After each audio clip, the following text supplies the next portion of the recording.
Introduction. Communicating is impacting. The true power of your voice. Speaking is much more than making sounds. It's much more than using the right words. Communicating, truly, is an act of influence. In every conversation, in every meeting, in every message that comes out of your mouth, you are creating an impact. Sometimes that impact is powerful, clear, unforgettable. But other times, it's confusing, weak, or even counterproductive. And here's the first big problem. Most people aren't aware of this. They believe that because they've spoken, they've already communicated. But communicating is ensuring that what you think, feel, and desire reaches the other person, and not only reaches them, but transforms them, moves them, or at least makes them listen with real attention. And that doesn't happen by chance. Either you learn to do it well, or your message gets lost in the noise. In everyday life, this lack of effective communication has bigger consequences than we think. Not knowing how to express what you want can cause you to lose a job opportunity. It can cause someone to misinterpret your intentions. It can ruin a personal relationship that only needed a clear conversation. It can prevent your ideas, no matter how good they are, from ever reaching their destination. On the other hand, people who master the art of speaking with impact manage to open doors with words, stir emotions with phrases, and leave a mark with their presence. They are the people who inspire, who lead, who convince. Not because they shout, but because they know what to say, how to say it, and when to say it. And that is precisely what you are about to learn. This isn't a theory audiobook. It's a practical guide to transforming the way you communicate. It doesn't matter if you're shy, if you felt your voice isn't strong, if you've ever doubted yourself when speaking in front of others. This isn't about being born with talent, but about developing skills. Skills that anyone can master, and that you're going to start building today. What you're about to hear is designed to take you, step by step, from insecurity to clarity, from doubt to presence, from just talking for the sake of talking to communicating with intention, with power, and with real impact. Because this transformation isn't just possible, it's urgent. We live in a world saturated with noise, where those who communicate best have an advantage, a leadership role, and opportunities. It doesn't matter what you do for a living, no matter what you do. If you know how to speak clearly, with emotion, and with conviction, you'll always be ahead of the average. But this isn't just about the external. Communicating powerfully also changes how you feel about yourself. Think for a moment about that time you managed to say exactly what you wanted. That time you confidently expressed your point of view, and were heard. That feeling of authenticity, of firmness, of self-affirmation, that not only connects you with others, it also connects you with yourself. When you learn to communicate well, your self-esteem strengthens. Your mind clarifies. Your thoughts become organized. Because often, we don't have trouble thinking, but rather expressing what we think. And when that changes, it changes the way you see yourself, move, and act in the world. Now imagine the opposite. Think of all the times you missed an opportunity because you didn't speak clearly. Because you didn't know how to start a conversation, you let it slip by. Because you couldn't find the right words, someone misunderstood you. Because you spoke nervously, your message lost its power. Because you hesitated while speaking, others doubted you. All of that can be corrected. All of that can be reversed. But only if you take the art of communication seriously. This audiobook is designed to do that with you. To help you see that communicating isn't a mystical talent reserved for great speakers. It's a skill, and like any skill, it can be trained, strengthened, and mastered. What we're going to do together is a transformative journey. I'm not going to give you empty formulas or magic phrases. I'm going to give you real tools, strategies that work, practices you can apply starting today. We're going to work with your body, your mind, and your voice. We're going to talk about how to open a conversation with impact, how to tell stories that stick in your memory, how to use your voice to sound more confident, how to ask questions that engage others, how to respond intelligently in tense moments, how to use your body language to your advantage, and above all, how to practice all of this daily to become a person who simply knows how to speak.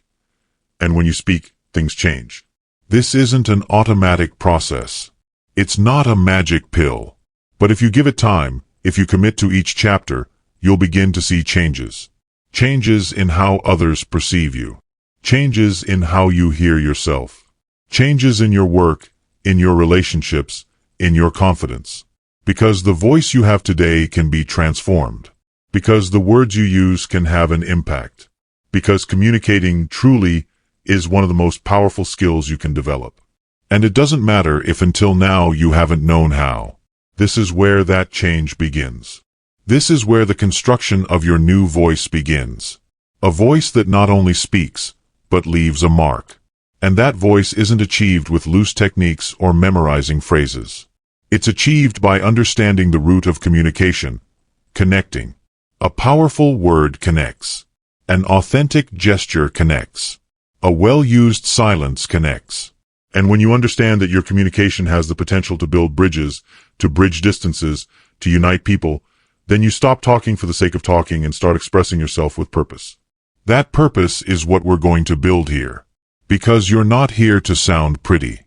You're here to communicate with impact. You're here to master your voice and use it as a tool for transformation. This is the foundation. This is the beginning. What follows is action. So get ready, because your way of speaking is about to change, and with it, everything else.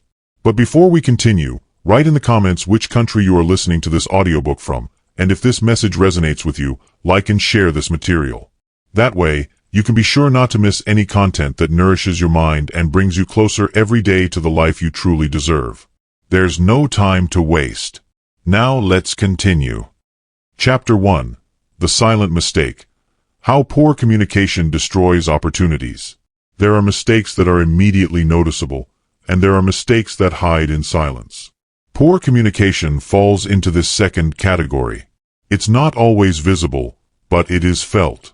It manifests itself in opportunities that don't come, in relationships that cool for no apparent reason, in the frustration of having something valuable to say and not finding a way to express it. And the most dangerous thing is that this type of error leaves no visible trace. There are no shouts, no direct confrontations. There's just something that wasn't said well, something that was said poorly, something that was interpreted differently than the original intention. And this, little by little, sabotages the path of those who haven't mastered the art of communicating clearly. Think for a moment about your professional life. How many times have you felt you had a brilliant idea but didn't know how to explain it in a way that captured attention? How many times has an observation you made been ignored, not because it was irrelevant, but because the way you expressed it didn't make an impact? And how many times has someone else, with a simpler idea but a better way of expressing it, ended up taking the recognition, the promotion, or the opportunity? That's a reality many people don't want to accept.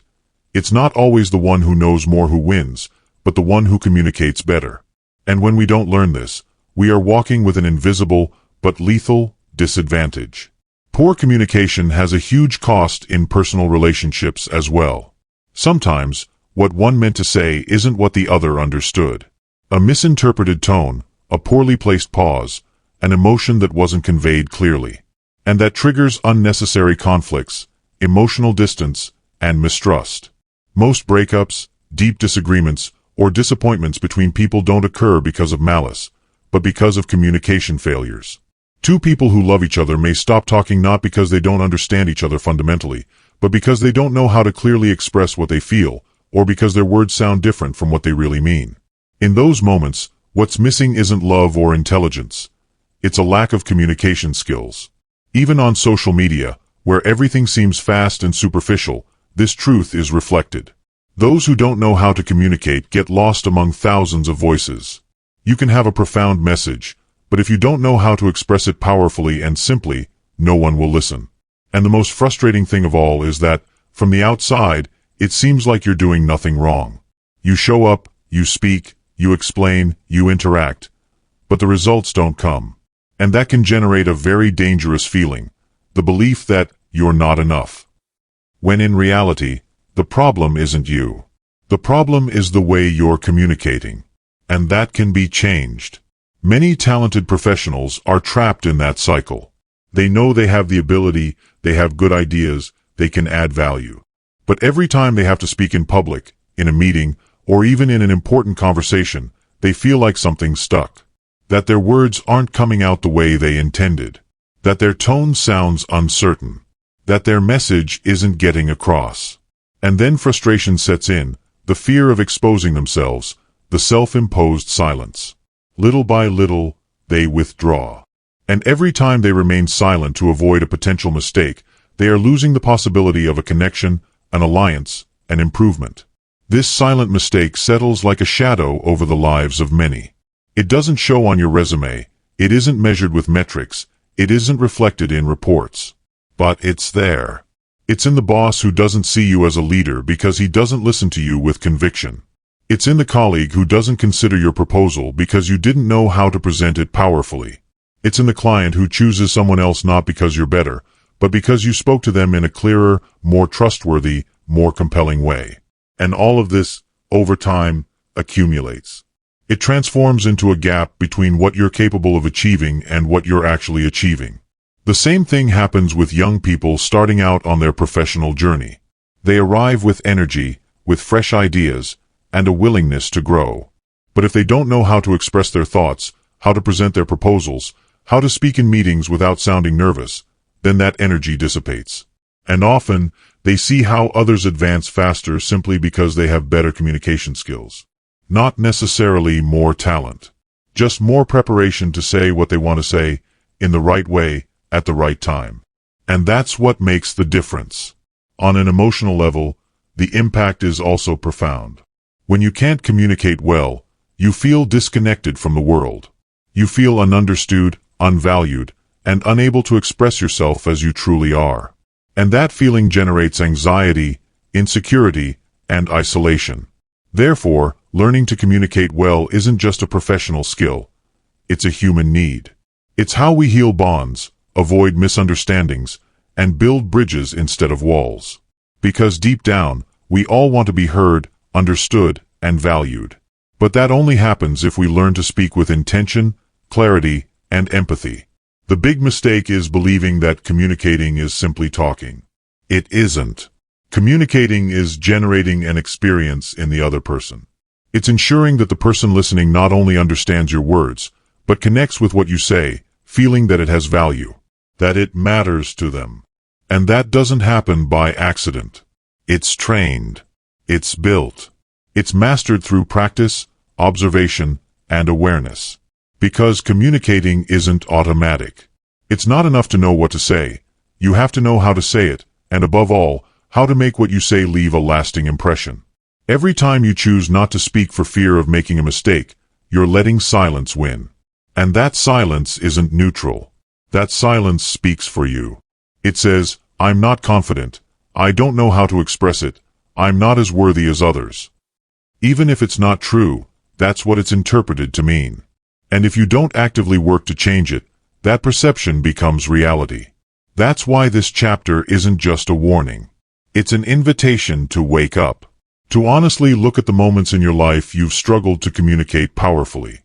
To recognize the opportunities you missed, not because of a lack of ability, but because of a lack of clarity in your expression. And to decide that this won't happen again. This is the turning point. This is where you recognize that communication isn't a luxury, it's not an add-on, it's not something only salespeople or speakers need. It's an essential tool that shapes your personal and professional destiny. Every word you choose, every gesture you accompany, every silence you decide to fill or maintain is building your story. And if you're not satisfied with the results you're getting, it's time to review how you're communicating. Because that often lies the root of the problem, and also the key to the solution. And the most powerful thing of all is this. Improving your communication doesn't require changing your essence. You don't need to be someone else. You just need to discover how to better express who you already are. How to show the world, without fuss or insecurity, your worth, what you think, and what you feel. That's the true goal. Because when you manage to speak from your authenticity, with structure, with intention, with emotional clarity, your voice no longer goes unnoticed. Your message is no longer invisible. And you stop missing opportunities. Because now you create them. Because now you make yourself heard. Because now you communicate with impact. Chapter 2. The Art of Connecting. How to create empathy in the first minute. Connecting with someone doesn't begin with the words you choose. It begins before then. It happens the moment your presence meets theirs. It can be a look, a gesture, an energy felt without logical explanation. That first impression, that first minute, can open the door to a powerful relationship or close it forever. And the fascinating thing is that we often aren't even aware of what we're conveying at that moment. We think the connection happens when we're already talking, when we've already shared something important. But the truth is that most people decide whether or not to listen, whether or not to believe you, whether or not to open up to you, in the first few seconds. And that is defined by your ability to generate empathy, seemingly effortlessly, from the very first moment. Creating empathy isn't a mechanical act. It's not about smiling out of obligation or repeating phrases that sound kind. True empathy is perceived. It's felt when the other person notices that you're there, present, attentive, non-judgmental, open. And that can only be achieved if you learn to be completely in the moment. One of the most common mistakes when talking to someone is to arrive with your mind elsewhere. You're thinking about what you're going to say next, how you look, whether you're making a good impression. But while you're doing that, you're not with the other person. And the other person notices it. Because even if you don't say anything, your body speaks volumes. Your energy withdraws. Your presence weakens. And the connection simply doesn't happen. Therefore, the first step to creating real empathy is being truly present. That means setting aside internal and external distractions.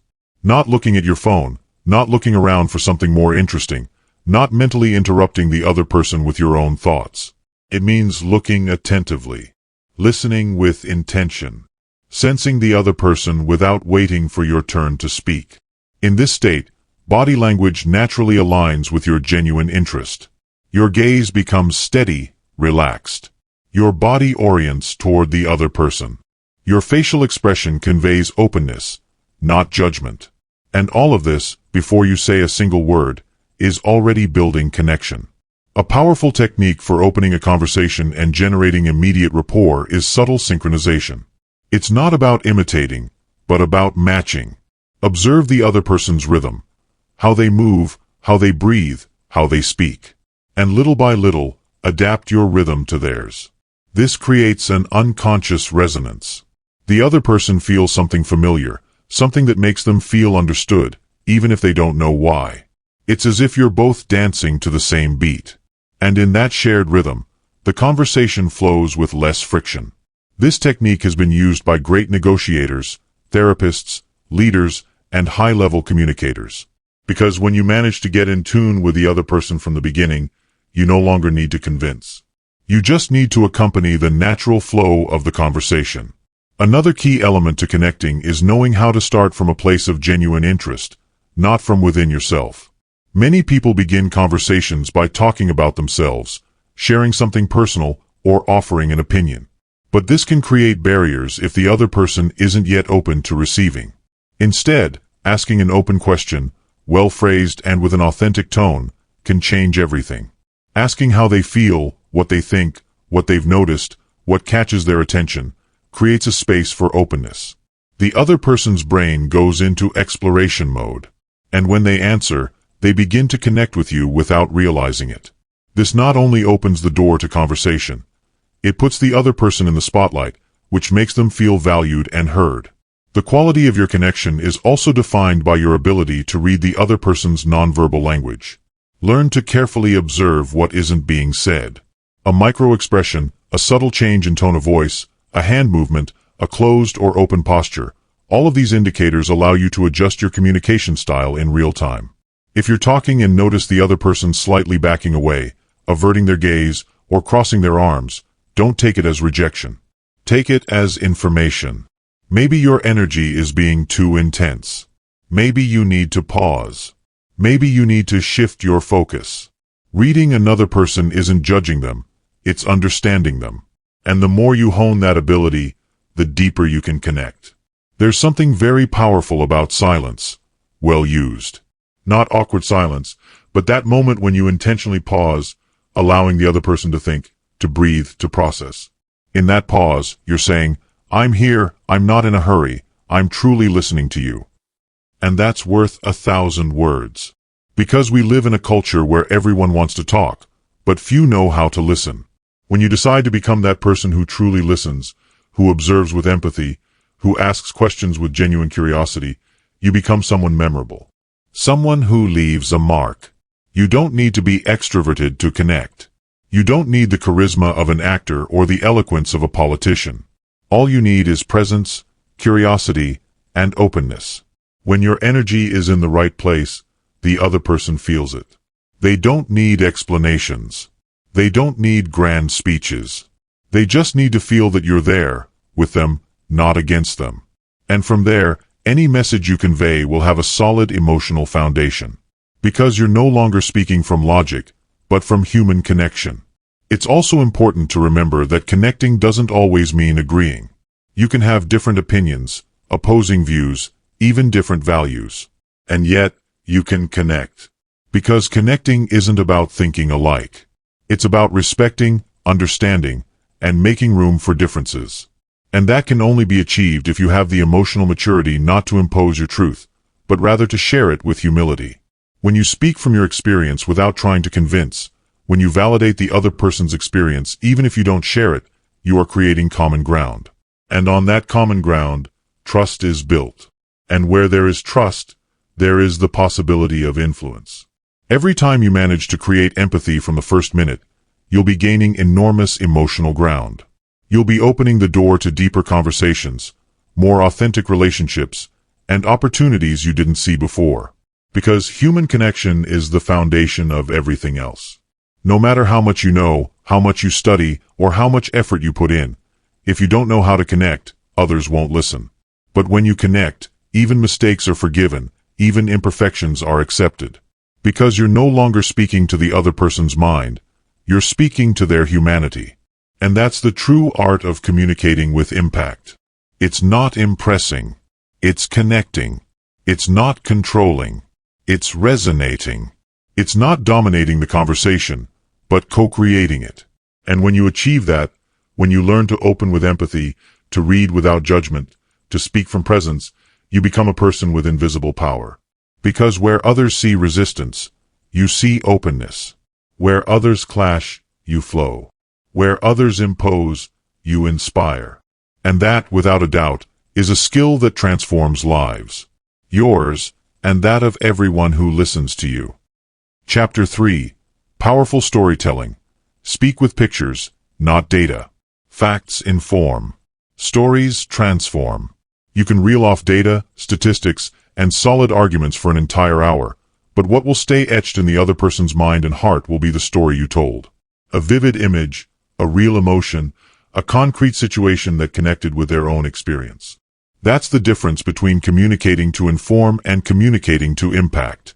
And if you want your words to be not only heard, but remembered, you need to stop speaking only with logic and start speaking with images. You need to master the art of storytelling. Storytelling is neither a modern technique nor a passing fad. It is the oldest and most natural form of human communication. For as long as we have existed as a species, before writing, before calculating, before analyzing, we have told stories. We gathered around the fire and shared tales that conveyed lessons, warnings, emotions, and meaning. Through stories, values were multiplied, experiences were shared, and generations learned without the need for formal instruction. Because a good story doesn't just explain, it allows the listener to experience it as if it were their own. And this hasn't changed. In a world saturated with information, where we receive thousands of stimuli every day, the only way to stand out is not by saying more, but by saying something different. And a well-told story has the power to break through that saturation. It reaches straight to the subconscious. It breaks through the barriers of skepticism. And it plants a seed that can grow over time. That's why, if you want your message to stay in the mix, you have to learn to tell it, not just present it. A powerful story doesn't need to be epic. It doesn't need explosions or plot twists. It needs three essential things: truth, emotion, and structure. Truth connects. You don't have to invent anything. A real experience is enough, something you lived or witnessed that has meaning for you. The important thing isn't what happened, but how you experienced it, what you learned, how it transformed you. Emotion is what makes the other person feel with you. You can tell that you lost something, that you overcame a fear, that you made a mistake. If you tell it from a place of genuine emotion, Without exaggerating or playing the victim, you will touch the other person. Because we've all been through similar moments. And structure is what makes your story flow, make sense, and is easy to follow. A clear beginning, a development with tension or learning, and a meaningful ending. That's it. But every part must have intention. One of the most common mistakes is trying to tell the whole story at once. And that's overwhelming. The important thing isn't to tell every detail, but to choose the key moments that create connection. For example, if you're going to talk about how you overcame your fear of public speaking, don't start with a list of techniques. Start with the specific moment where everything changed. Maybe it was a presentation at school where you blanked out. Or a meeting where everyone was staring at you and you couldn't get a word in edgewise. That moment is the emotional anchor. That's where the listener enters your story. If you do it well, they'll also remember a similar experience. And at that point, you're no longer just talking about yourself. You're talking about both of us. The key is to use sensory imagery. Don't say, "I felt nervous." Say, "My hands were shaking, and my heart felt like it was pounding in my throat." Don't say, "Everyone was looking at me strangely." Say, "I felt their stares as if each pair of eyes weighed on my shoulders." Imagery creates experience. And a shared experience creates memory. The more visual, emotional, and specific your story is, the more impact it will have. People don't remember individual words. They remember scenes. And you are the director of those scenes. It's also vital to remember that a good story isn't just about you. Even if the story is personal, the real protagonist is the listener. Because they will project themselves into your story. They will search for their own meaning, their own lesson. That's why every story you tell should end with a reflection that connects with the other person. Don't impose the moral. Suggest an idea, leave an open question, invite thought. And that day I understood that fear isn't overcome suddenly, but rather is overcome step by step. How many times have we stopped moving forward just because we didn't take that first step? That phrase doesn't oblige anyone, but it leaves a seed. And that's more powerful than any direct advice. You can use storytelling in any context. In a talk, a sales presentation, a personal conversation, even a short message. Because the format doesn't matter. Whenever you can wrap an idea in a story, you increase its value. Instead of saying, "My product helps save time," you can say, "A customer told me that before using it, it took him 2 hours to do a task, and now he does it in 20 minutes. And he can spend that time having dinner with his daughter." That story doesn't just inform. It touches, convinces, and instills value. And that makes all the difference.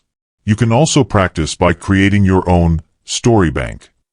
Take a pen and paper, or open a note on your phone, and write down 5 moments in your life where you learned something valuable. They don't have to be major events. Sometimes, a conversation with your mother, a fall on the street, or a wrong decision can carry more emotional weight than any monumental event.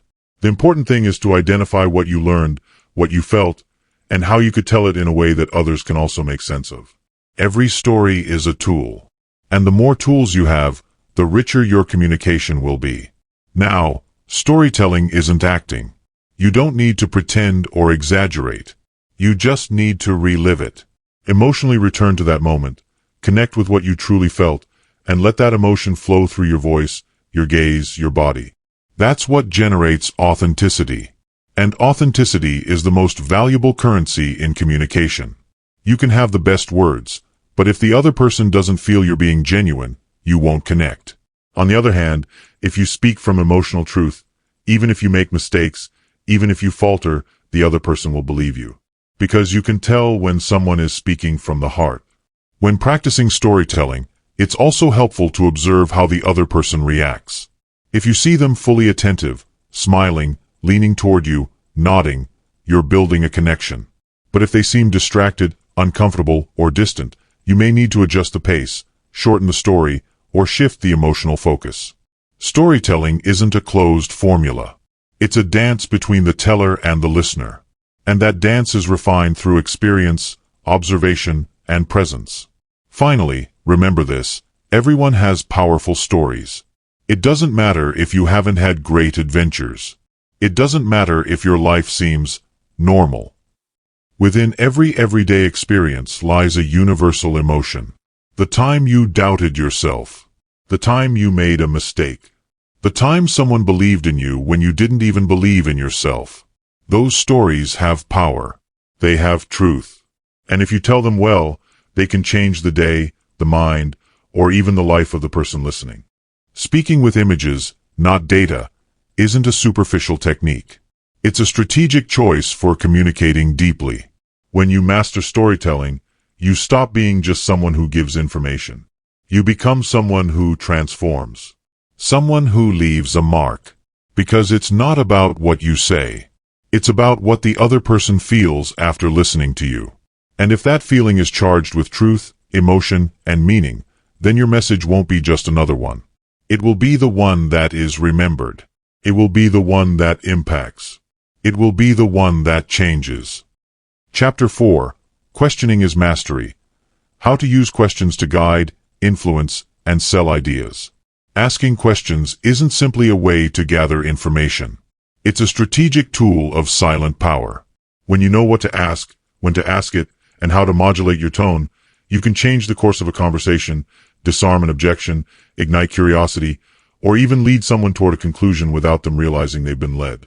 Well-formulated questions not only open the other person's mind, they also create a space for reflection that allows the other person to think. And in thinking, they connect with you. Because whoever guides the thinking, guides the interaction. And whoever masters the questions, masters the dialogue. In the realm of communication, statements tend to collide with defensive barriers. But questions, by their very open nature, penetrate gently. It's as if you're inviting the other person to open a door you've indicated, but without forcing them to do so. That's the beauty of the strategic question-based approach. You give direction without seeming directive. To master this skill, you must understand the psychological loop that any question can trigger. Curiosity, attention, and influence. Curiosity is the entry point. If you ask a sufficiently intriguing question, the brain is forced to pay attention to you, because the mind hates information gaps. Once you have their attention, you can influence. And that influence doesn't need to be imposed, because if the other person believes they've reached a conclusion on their own, they're much more likely to act on it. This is the foundation of true communicative leadership. For example, instead of saying, "You should change your sales strategy," you could ask, "Do you think your current strategy is generating the results you want, or is there something you could adjust?" That simple question forces the other person to stop, think, and consider their situation from a new perspective. It opens up a possibility without feeling like you're imposing it. And in doing so, you become a guide rather than a critic. Influence without friction. Now, not all questions are powerful. Some questions close, and others open. Closed questions, which are answered with a yes or no, have their place, but they're more useful for confirming, not for exploring. In contrast, open-ended questions, those that begin with how, what, when, or why, are doors that expand the interlocutor's mind. Therefore, if you want to take a conversation to strategic depth, your arsenal must be full of these thought-provoking questions. It's also vital to know the intention behind each question. It's not about interrogating, but about awakening. When you ask a powerful question with true curiosity, the person feels there's genuine interest, and that builds connection. But if you ask questions to manipulate in an obvious way, the bond is broken. So, authenticity must be at the core of any questioning strategy. A question asked with the wrong tone can sound like a trap. One asked with empathy can feel like an opportunity for growth. In the world of sales, the power of questions is even more evident. Great salespeople don't push products, they evoke needs. And they do this with questions. What challenges are you facing now? What would you like to be different in your business 3 months from now? How would it affect your team if you solved that problem today? These questions move the customer from passivity to action. You don't bombard them with data. You make them visualize a solution. You make them see themselves already within the outcome, and then they want to move toward it. But here's another level. Micro-questions. They're small, almost imperceptible, but they serve to emotionally guide the conversation. Does what I'm saying make sense? How does that make you feel? Are you with me this far? These questions not only verify understanding, they also strengthen the bond. They keep the other person emotionally involved and cognitively engaged. It's like walking next to someone and checking to make sure they're still with you. Nonverbal language counts, too. A pause before asking, a nod, a genuine gaze. All of these things add weight to your questions. Remember, people don't just respond to the content, but to how they feel about you while receiving it. A good conversation is like a dance. And in that dance, questions are the steps with which you invite the other person to move. If you master timing, intention, and rhythm, you can guide without pushing. You can lead without forcing. In personal relationships, this skill makes the difference between a flat dialogue and a deep connection. Instead of giving unsolicited advice, ask, "Do you want me to listen or give you my opinion?" Instead of judging, inquire, "What do you think you could have done differently?" The person who asks doesn't put themselves above you, but on an equal footing. And that equality creates openness, reduces resistance, and builds respect. In work environments, knowing when and how to ask can open doors that previously seemed closed. A boss who asks with empathy has more impact than one who merely commands. A colleague who asks to understand gains allies. And a leader who masters the art of the question not only guides their team, but also elevates it. As you hone this skill, you begin to see patterns. You know when a person needs to be gently confronted with a question. You detect when a conversation is stalling due to a lack of direction. You sense when a question can reignite a spark or break attention. This sensitivity makes you someone who not only speaks well, but thinks strategically in the midst of any interaction. And that's the difference between an average communicator and a master influencer. The difference between being heard and being remembered. In the end, mastering questions isn't just a technique. It's a way of thinking. It's adopting the mindset of an explorer, a guide, a facilitator. It's deciding that you don't need to impose your point of view, because you can lead the other person to discover it for themselves. And when that happens, the change is deeper, more lasting, and more authentic. Continue training yourself to observe how others react to your questions. Adjust your approaches. Be truly curious. Develop questions that don't just seek answers, but invite introspection, movement, and action. Because if you learn to ask with purpose, you can sell without pressure, lead without dominating, and connect effortlessly. Questioning is much more than seeking information. It's sowing ideas, awakening emotions, and shaping perceptions. And once you understand this, you'll never have a superficial conversation again. Every word becomes a tool. Every pause, an opportunity. And every question, a door to transformation. Chapter 5. The Voice That Convinces. Rhythm, Pauses, and Tone for Verbal Impact. A persuasive voice isn't born, it's built. It's the result of clear intention, polished technique, and an emotional connection with what's being said. Many people think having a powerful voice is a matter of genetics or natural charisma, but that's only a small part of it. The true power of a persuasive voice lies in its rhythm, the use of pauses, the modulation of tone, and, above all, the awareness of how that voice affects those listening. The rhythm of your voice sets the emotional tempo of your message. Speaking too quickly can convey anxiety or nervousness. Speaking too slowly can come across as disinterest or insecurity. The key is to adapt your speed to the context, the message, and the audience. A dynamic yet clear rhythm maintains attention and reinforces your authority. Changing your rhythm strategically, for example, speeding up when speaking enthusiastically and slowing down when emphasizing something important, creates contrast and captures the listener's attention. Pausing, on the other hand, is one of the most powerful and underutilized resources in verbal communication. A well-placed pause before or just after a key idea adds weight and drama to the idea and allows the audience's brain to process it more deeply. A pause isn't the absence of words, it's the presence of intention. A pause says, "What's coming next is important," or "What you just heard deserves reflection." When you learn to master the pause, you stop speaking impulsively and start speaking with purpose. Pauses give structure to your speech, allow you to breathe, control your nerves, and connect emotionally with the listener. Tone is the emotion of the voice. The same message can sound friendly, aggressive, sarcastic, or enthusiastic depending on the tone in which it is delivered. That's why the most persuasive people are careful not only with what they say, but also with how they say it. A warm voice generates closeness. A firm voice generates respect. A varied voice conveys life. Speaking in a single monotonous tone, without changes or nuances, is like reading a grocery list. It disconnects. On the other hand, modulating your tone according to the emotion you want to convey turns each word into an emotional experience. It's important to remember that it's not about acting, but about letting your body and emotion align with the message. An authentic tone is born from internal coherence. Therefore, before speaking, it's key to connect with the emotion of what you want to convey. Warmth in the voice is not trained with vocal exercises, but with sincere intention. When you truly care about the other person, your tone changes. When you are present, your voice feels present. A simple but transformative technique is to record yourself speaking in different situations, explaining an idea, telling a story, or answering a difficult question. Then, listen carefully. Is the pace pleasing? Do the pauses allow for breathing? Does the tone match the emotion of the message? This vocal self-assessment allows you to develop awareness and fine-tune the necessary nuances with surgical precision.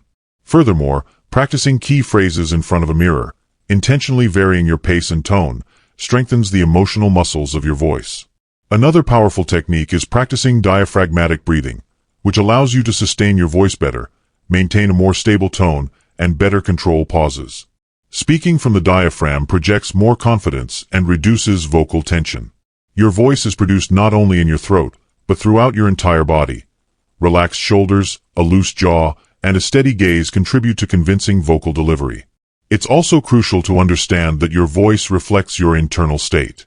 If you're tense, anxious, or insecure, your voice will convey it, even if your words say otherwise. That's why working on your inner presence, your confidence, your clarity, your focus, is part of vocal training. When your mind is centered, your voice aligns. When your intention is clear, your tone enhances it. For example, if you're communicating a difficult but necessary decision, your tone should be firm but empathetic. If you're presenting an innovative idea, your tone should reflect enthusiasm and openness. If you're resolving a conflict, your voice should convey serenity and understanding. None of this is improvised. It's trained, practiced, and refined. Vocal excellence is a consequence of conscious practice, not spontaneous talent. In high-pressure situations, such as interviews, negotiations, or public speaking, your voice can be the deciding factor that tips the scales in your favor or against you. In these moments, a slow pace generates authority, well-placed pauses reinforce key points, and the right tone shows that you have control over both content and emotion. It's not about sounding perfect, but about sounding real, present, and convincing. Therefore, the people who make an impact when speaking are those who manage to find their authentic voice and use it with intention. They don't copy others' style, but rather discover the power of their own sound. Vocal authenticity is the new eloquence. In a world saturated with noise, a voice that communicates truth becomes irresistible. Every time you open your mouth to speak, you're creating an impression. Your voice is part of your public identity. People don't just listen to what you say, but how you say it. And that way of saying things can open doors, build trust, inspire others, or just the opposite. The good news is that you don't need to be a professional speaker to have an impactful voice. You just need to develop awareness, train your expressiveness, and practice with intention. The next time you have to speak in public, in a meeting, during a sale, or even in everyday conversation, remember that your voice is your tool of influence. Speak with rhythm, with pauses, with emotion. Speak with presence. Speak with impact. And, above all, speak with truth. Because a convincing voice isn't just heard, it's felt. Chapter 6. Communication Under Pressure. Speaking clearly in critical moments. Speaking clearly in critical moments isn't a skill that's built overnight, but it is one that can make the difference between being heard or ignored, between inspiring confidence or sowing doubt, between leading or disappearing. Pressure, that invisible element that creeps into interviews, difficult meetings, unexpected confrontations, or emotionally charged moments, shouldn't be seen as an enemy, but rather as an opportunity to demonstrate emotional mastery and communicative strength. The secret isn't in eliminating pressure, but in learning to operate clearly within it. One of the most common mistakes in these situations is getting carried away by the speed of emotions. When something becomes tense, our breathing quickens, our mind becomes cloudy, and words tend to come out unfiltered. It's precisely at this point that awareness becomes a strategic resource. Before you speak, breathe. Yes, it seems simple, but in pressure-filled situations, conscious breathing is a self-regulation tool that slows the mind, organizes thoughts, and prepares your voice to sound firm and calm. A deep breath gives you golden seconds to think before reacting. Let's talk about tense meetings. Imagine you're in a room with other leaders, and an indirect accusation is made about a mistake that occurred under your responsibility. Your natural impulse may be to immediately justify yourself or even raise your voice. But the real impact comes from responding with strategic questions. Instead of defending yourself, say, "What specific data supports that observation?" Or, "Could you explain which part of the process you're referring to?" These questions not only diffuse tension but also position you as someone focused on solutions, not drama. Now, in a job interview or a key presentation, the pressure often comes from anticipation. What will they think of me? Will I say the right thing? What if I make a mistake? This is where emotional preparation comes into play. Beyond the content you've rehearsed, you should also rehearse your internal state.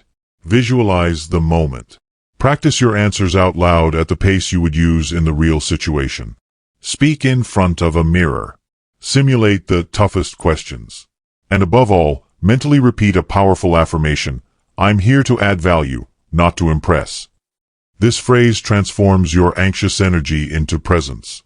When it comes to arguments or direct confrontations, whether with a boss, a client, or a close friend, the key thing to remember is that the goal isn't to win the conversation, but to advance the relationship. Stay focused on the facts, not the other person's emotions. If someone is speaking aggressively to you, your advantage is to keep your voice calm. Don't react to the other person's volume. A low tone amidst the chaos is like an anchor. Say things like, "I understand your frustration, but I need you to clearly explain the exact point that's bothering you." Or, "The important thing here is to resolve this, not to point fingers." That shifts the dynamic from confrontation to collaboration. In moments of high emotional risk, such as delivering bad news, facing public criticism, or even speaking on behalf of a team, the structure of your speech is vital. Use the framework: context, central message, and proposal. For example, "I want to speak clearly about what happened this week. The context has been complex, with many last-minute changes. The main message is that we own up to our share of the mistake. And the proposal is that we implement a new system to prevent this from happening again." This way of speaking diffuses the chaos and conveys leadership. Also, never underestimate the power of the pause when the pressure is on. Pauses aren't empty silences. They're spaces where authority is asserted. If you're in a presentation and someone asks you an unexpected question, don't answer immediately. Say, "Let me think about that for a moment." That phrase buys you time and communicates solidity. If someone interrupts you aggressively, pause, look at them calmly, and respond without raising your voice. That awkward pause, for the other person, is, for you, a message of dominance. Speaking under pressure also involves knowing what not to say. Often, the most powerful thing you can offer is a firm listening ear. In a crisis, when everyone has an opinion, sometimes the leader is the one who remains silent, observes, and then speaks with a precise phrase. Strategic silence provides a power that excessive words fail to achieve. Clarity, in these cases, comes not from speaking more, but from speaking better. Finally, it's essential to train yourself under real-life conditions. Voluntarily put yourself in situations that make you uncomfortable. Ask a difficult question in a meeting. Respectfully offer a dissenting opinion in a group. Give a presentation without letting on that you're nervous. This practice under pressure will make you immune to stage fright and conversational stress. The more you navigate discomfort, the more confident you'll become when the real test comes. Communicating clearly under pressure is the mark of true leaders. It's the ability to think with a cool head while everything around you is burning. It's speaking when your voice is shaky, but your intention is firm.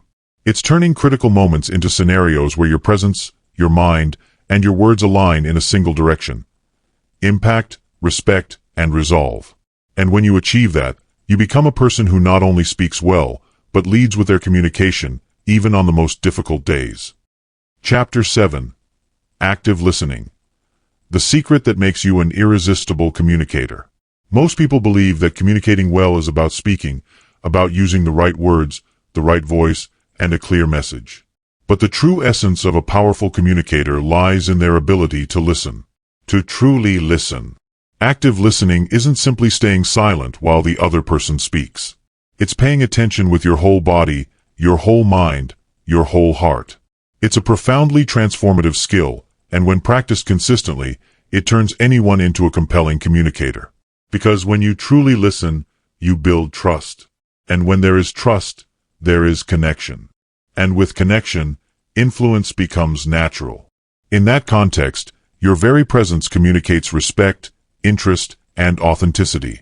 That's what creates real impact. When you actively listen, you're not waiting for your turn to speak. You're not mentally preparing your response while the other person is making sounds. You're giving your complete presence. And that, today, is pure gold. We live in a world where everyone wants to be heard, but very few are willing to listen. Being one of those few gives you an unfair advantage in any interaction. People sense your presence, they sense that you truly care, and that opens them up. By opening up, they give you key information, deep emotions, hidden truths. And with that information, you can respond accurately, with humanity, with emotional intelligence. This is how great leaders, negotiators, coaches, and speakers excel. Because they don't talk much, they listen better. Furthermore, active listening has the power to reduce tensions. Many arguments go unresolved because no one truly listens. Each side wants to be right, wants to assert themselves, wants to respond before understanding. But when one of the two dares to listen attentively, the atmosphere changes.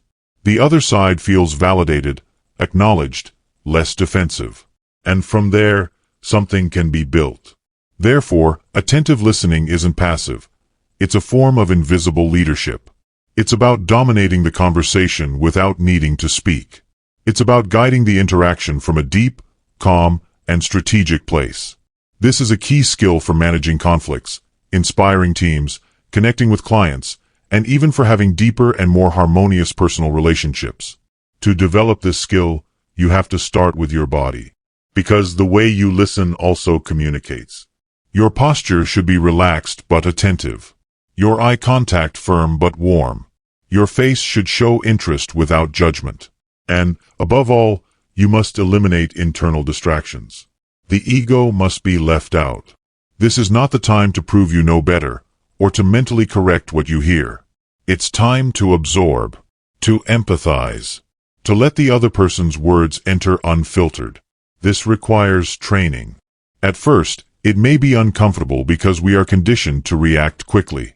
But with practice, you will notice that your mind expands. You become more perceptive, more aware. And that translates into smarter, more empathetic, and more strategic responses. An effective technique is paraphrasing. It consists of telling the other person back, in your own words, what you've understood.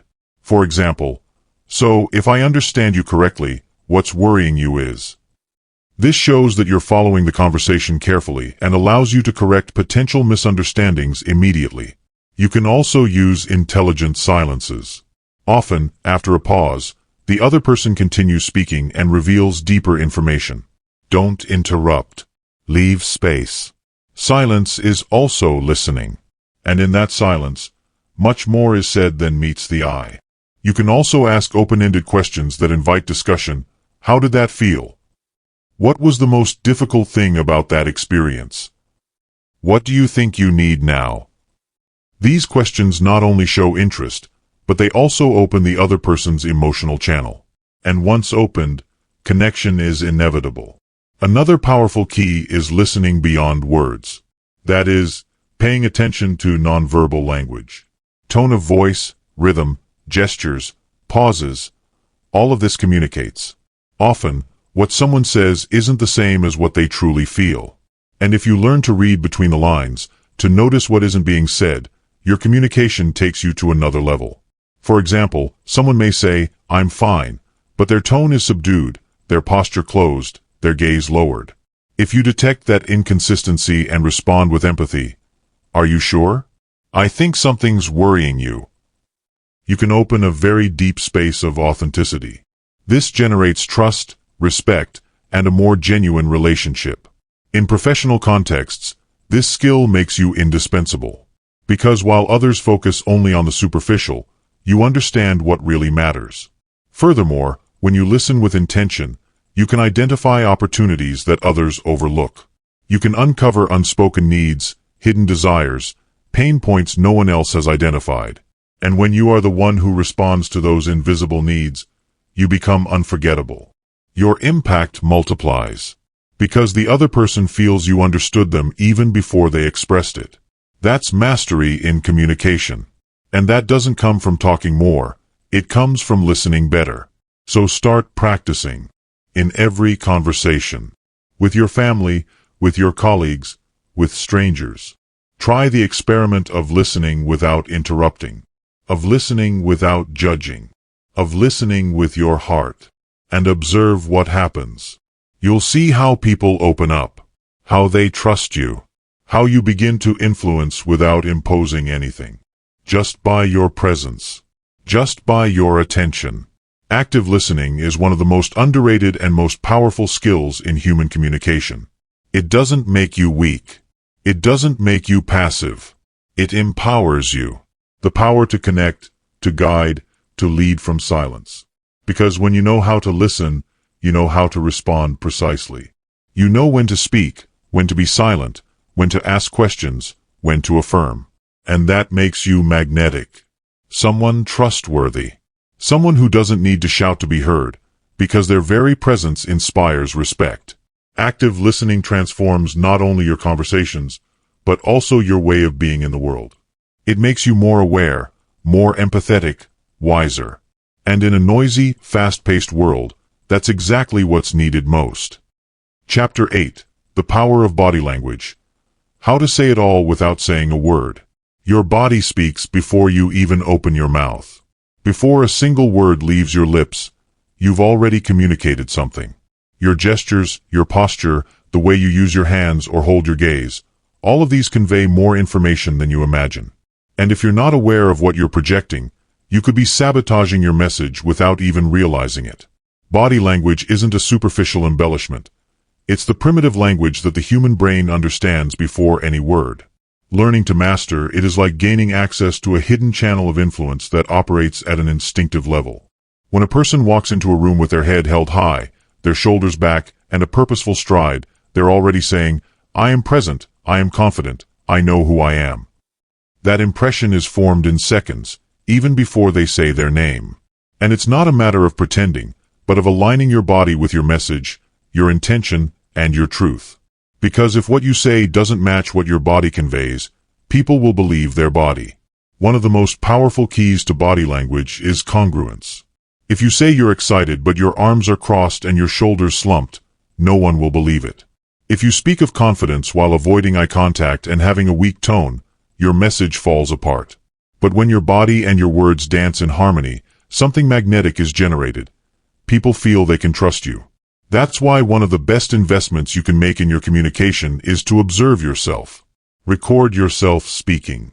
Watch how you move your hands. Observe if your face reflects your words. Ask yourself, am I also being clear with my body? Your hands, for example, are extensions of your thinking. Using them to emphasize ideas, point out invisible concepts in the air, or accompany your words generates dynamism and depth. But if you hide them in your pockets or nervously play with objects, you convey insecurity. The key is intention. Every movement must have a purpose. Eye contact is another critical element. Maintaining eye contact doesn't mean staring intimidatingly, but rather connecting genuinely. Looking into the eyes while you speak demonstrates presence, openness, and confidence. When you avoid eye contact, even if your words are strong, their impact is diluted. Practice looking while you listen, not just while you speak. That's a silent way of saying, "I'm with you." And that, today more than ever, is worth its weight in gold. Another essential component of body language is posture. An open, upright posture aligned with your breathing projects natural confidence. It's the kind of presence that doesn't need to shout to be heard. In contrast, a slumped, closed, or rigid posture communicates fear, doubt, or disinterest. Scan your body daily when you speak. Ask yourself, am I conveying what I want to convey? The space you occupy is also important. Confident people don't shrink back. Taking up space naturally, without arrogance, demonstrates leadership. By moving with intention, without unnecessary fidgeting, you project control. Even when you're sitting, your body can speak of authority if your back is straight, your feet are firm, and your movements are deliberate. Facial expression is another vital channel. The face is the mirror of your emotional state. Smiling genuinely opens doors that 1,000 words can't force. Raising your eyebrows when listening, frowning slightly when reflecting, nodding while someone is speaking, all these small gestures create invisible bridges between people. And yes, we often don't notice the micro-expressions we emit, but others do. That's why cultivating awareness of your face is a way to elevate your communicative intelligence. But body language isn't just about what you project. You can also read other people's. Knowing how to interpret gestures, postures, and micro-expressions gives you an incredible advantage. Not to manipulate, but to understand. Someone might say they're fine, but if their shoulders are tense and their lips are pursed, you can sense something isn't right. And that emotional sensitivity is what makes a communicator truly influential. Observe without judging. Read without reacting. Notice without interrupting. That's a skill that's honed with conscious practice. One signal that often goes unnoticed is the direction of the feet. In a conversation, if the other person's feet point toward you, there's interest. If they point toward the exit or elsewhere, the person wants to finish. These types of nonverbal cues are pure gold in social contexts, negotiations, interviews, or presentations. Learning to read them puts you ahead. Breathing is also part of body language. Calm, conscious, and deep breathing connects you to your center. When you're agitated, your breathing becomes shallow, and this is reflected in your tone, your gestures, and your face. Mastering your breathing is mastering your presence. Practicing breathing pauses before speaking or responding gives you impressive control over your nonverbal communication. There's something profound about well-managed silences. They convey mastery, maturity, and confidence. Leaders don't need to fill every second with words. Often, their impact lies in what they don't say. And that physical silence, sustained with a firm posture and a present gaze, is a language of power. In public settings, everything is amplified. Body language can multiply your message or completely contradict it. In a crowded room, every gesture counts. That's why great speakers practice not only what they're going to say, but how they're going to say it with their bodies. When you practice in front of a mirror or recording yourself, pay attention to the symmetry of your gestures, to the way you move, to whether your movements are congruent with your ideas. Because an out-of-place movement can distract or confuse. The elegance of a communicator lies in the economy of their gestures, the right ones, the necessary ones, the ones that add up. Finally, remember that body language isn't faked. It's trained. It's fine-tuned. It's cultivated through authenticity. It's not about imitating others, but about discovering your natural body language and enhancing it. That's what generates true impact. When what you say, what you do, and who you are aligned, you don't need to convince. You just need to be. And in that state, your presence becomes your strongest message. Chapter 9. Magnetic Communication. How to talk and be forgotten. Speaking in a way that no one will forget is more than a skill. It's an art that combines intention, presence, and emotional structure in every word. Magnetic communication depends not only on the content, but on how that content is delivered. The first principle of becoming unforgettable when speaking is emotional clarity. People remember how you make them feel, not so much what you said word for word. Therefore, every sentence must be built from a clear emotion. If you want to inspire, your voice, your body language, and your words must align with inspiration. If you want to provoke reflection, your tone must lower, your pace slow, and your words must invite introspection. It's not enough to have something important to say. It's essential that the listener feel that what you said was meant exclusively for them. One of the most powerful tools in this task is metaphors. Metaphors have the ability to translate complex concepts into striking visual images. When someone says, "The human mind is like a garden. What you sow flourishes," they are helping the other person remember the central idea through a simple yet powerful image. Metaphors connect with the unconscious, with a part of our mind that needs not logic but visual and sensorial impact. Therefore, a well-used metaphor can make a message stick for years, even decades. Great communicators don't just explain. They illustrate with mental images, stories, and analogies. They speak to the listener's imagination, not just their reasoning. Another essential factor in ensuring your words remain etched in memory is the use of rhythm. A phrase spoken without rhythm goes unnoticed. A phrase spoken with rhythm, with cadence, becomes a kind of melody for the brain. That's why great speeches, advertising slogans, and famous quotes have a structure that resonates well with the ear. They repeat words, use contrasts, and build parallels. Saying, "Ask not what your country can do for you, but what you can do for your country," is not only a powerful idea, it's a memorable structure. Contrast makes the phrase shine, rhythm makes it memorable, and the inversion of order creates a surprise effect that captures attention. In addition to metaphors and rhythm, there's the power of the closing. A great speech doesn't fade away. It ends with an emotional or conceptual punch. Impactful closings usually have three ingredients: summary, call to action, and emotion. For example, if you're talking about leadership, you could end by saying, "Leading isn't commanding, it's inspiring. It's not controlling, it's trusting.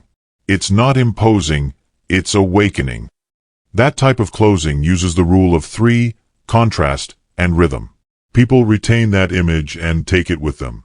Ending with a question is also very effective. Are you willing to become the leader you yourself would have followed? That question doesn't need an immediate answer, but it resonates in the listener's mind, forcing them to process it and reflect internally. We can't forget the importance of sensory language. Speaking visually, orally, or kinesthetically multiplies the impact. Instead of saying, "You must make brave decisions," say, "Imagine facing the abyss of change, with the wind of fear blowing hard, and still taking that first step." These kinds of images ensure that the message is not only understood, but experienced. The listener isn't just listening. They're feeling, seeing, and experiencing what you're conveying. That's the difference between communicating and impacting. The average communicator informs. The magnetic communicator transforms. Furthermore, so that no one forgets you, you must be authentic. Authenticity cannot be faked. When a person speaks from their truth, from what they've experienced, what they've felt, a connection is created that transcends any technique. You can use all the metaphors in the world, but if your message isn't born from a real experience or an inner conviction, it will feel hollow. Speak from experience, from learning, from vulnerability if necessary. People connect with the human, not the perfect. When you share a story where you failed but learned, where you doubted but moved forward, you become relatable, accessible, and powerful at the same time. An advanced strategy is the use of calculated silences. Silence isn't empty. It's the pause that gives weight to what you've just said. A well-placed silence allows the message to penetrate, to be digested and absorbed by the listener. Don't fear silence. Great communicators use it as a deliberate resource. After a powerful statement, pause. Don't fill every space with words. Allow the echo of your ideas to resonate within the listener. That resonance is what keeps your words working even after you've finished speaking. Another essential element of speaking that no one forgets is the intention behind each intervention. Always ask yourself before speaking, what do I want this person to feel, think, and do after listening to me? That intention guides your tone, your structure, and your energy. If you don't have a clear intention, your message becomes diluted. If your intention is to inspire, you must ignite that flame within yourself before you ignite it in others. If your intention is to convince, you must be absolutely convinced first. If your intention is to teach, you must do so with generosity, openness, and emotional connection. Intention gives direction. Lack of intention creates noise. Finally, to make your mark when you speak, practice constantly. Great speakers weren't born with that talent. They cultivated it. They recorded themselves, listened to themselves, corrected themselves, and tried again. They learned from their mistakes, their awkward moments, their failed silences. It's not about being perfect, it's about being mindful. Every conversation, every presentation, every opportunity to speak is a rehearsal for your most impactful version. Repeat your phrases, adjust your words, play with your tone. Excellence isn't improvised. It's trained. And when you train with intention, every time you speak you leave a mark. Not because you forced it, but because you prepared yourself to make your voice impossible to ignore. Speaking and being remembered isn't a gift reserved for a select few. It's a skill anyone can develop with the right tools, deliberate practice, and, above all, a deep emotional connection to what they want to communicate. Words have power, but only when they're spoken with truth, beauty, and purpose do they become memorable. And you, with every sentence you craft from today, can become that voice that leaves a mark. Chapter 10. Daily Practice. How to train your speaking fluency and confidence. Speaking fluently isn't a gift exclusive to a few, but a skill that requires training. Just as an athlete trains their body with daily discipline, those who wish to master communication must exercise their mind and voice with equal consistency. Daily practice not only reinforces technique but also builds the confidence needed to speak clearly, connect with others, and flow naturally, even in the most impromptu conversations. To begin, one of the most effective methods is to make it a point to interact with at least one new person every day. It could be the barista who makes your coffee, someone in line at the supermarket, or a colleague you don't normally speak to. The goal isn't the depth of the conversation, but the simple act of initiating it, of breaking through the barrier of communicative inertia. This daily practice transforms fear into habit, and discomfort into opportunity. Small talk is often underestimated, but it's actually a gateway to meaningful relationships. Many people avoid this type of conversation because they consider it superficial, failing to realize that it's precisely the vehicle that opens the door to deeper topics. Learning to comment on the weather, a situation in the environment, or a light observation can be the starting point that dissolves the initial tension and establishes an atmosphere of closeness. Once that first spark of connection is ignited, the conversation becomes more fluid, more human. And in that humanity, trust flourishes. To master this type of conversation, a useful technique is to have a repertoire of neutral topics, interesting observations, or open-ended questions that can be adapted to different situations. The more you practice this skill, the more natural it becomes, and the more agile your mind becomes at improvising and adapting in real time. Another essential aspect is facing and overcoming the fear of making mistakes. Many people avoid speaking for fear of making mistakes, of not finding the right words, or of seeming uninteresting. However, making mistakes when speaking is not only normal, but also valuable. Every mistake contains a lesson, and every awkward moment is an opportunity to train communicative resilience. In fact, showing oneself as human, including stumbles, generates empathy and authenticity. No one connects deeply with someone who seems perfect. We connect with those who dare, with those who risk being seen, even in their imperfection. To train this ease, a powerful technique is the practice of spontaneous monologue. In front of a mirror, or recording yourself with your cell phone, speak for 1 or 2 minutes about any topic that comes to mind. Don't stop to correct or judge yourself. Just flow. This practice strengthens your confidence in your ability to improvise and express yourself under pressure. Additionally, you can create simulated scenarios to prepare for real-life situations. Imagine you're at an interview, a social gathering, or a professional event.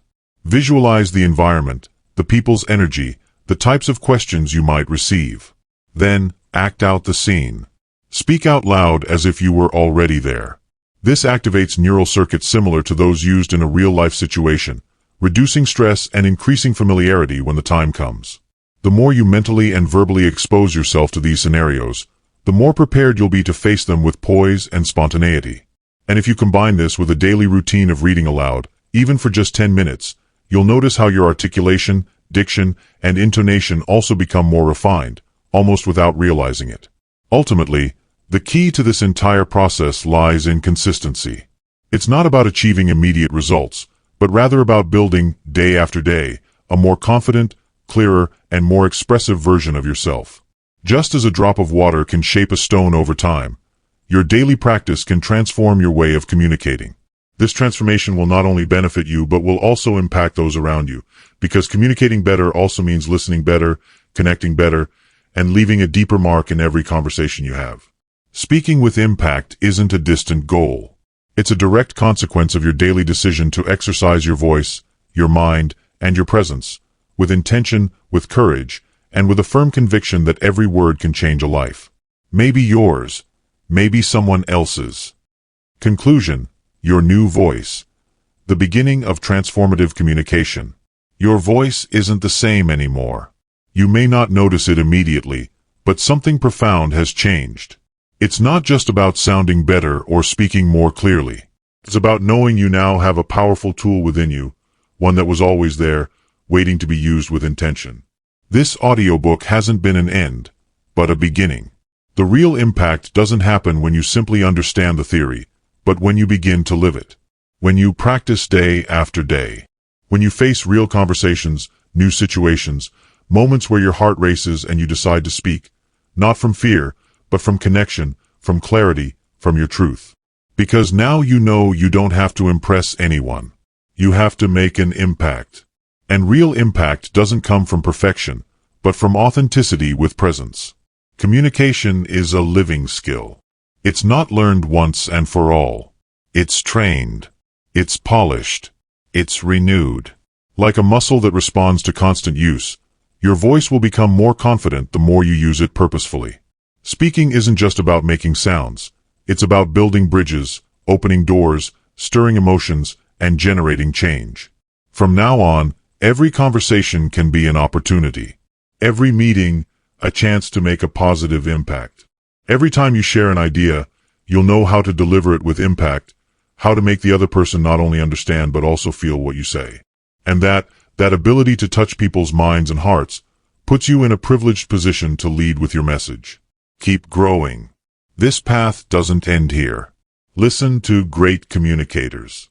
Learn from every conversation. Make feedback your best ally. Don't be afraid to make mistakes, because even stumbles are part of the process that forges great speakers. You don't need to have the perfect voice. You need the constant willingness to improve. And that determination, that constant learning attitude, is what will set you apart. Because the people who make the greatest impact aren't those who speak the loudest, but those who dare to speak with the most heart, with the most intention, with the most awareness. Remember this every time you doubt. Your voice can transform a room, a relationship, a career. It can uplift, it can inspire, it can unite. Use it wisely. Be clear, be human, be brave. Let every word you speak be a seed of change, a spark of possibility. From this moment on, your voice is no longer just a reflection of who you are. It's the tool that will lead you to who you can become. And that path, that future of leadership, of influence, of real impact, begins with every word you choose to speak today. So, if this audiobook inspired you and you're ready to continue delving deeper into your personal growth and inner transformation, I invite you to discover another eye-opening audiobook that will change the way you see the world, your decisions, and your potential. Click here, and I'll see you there.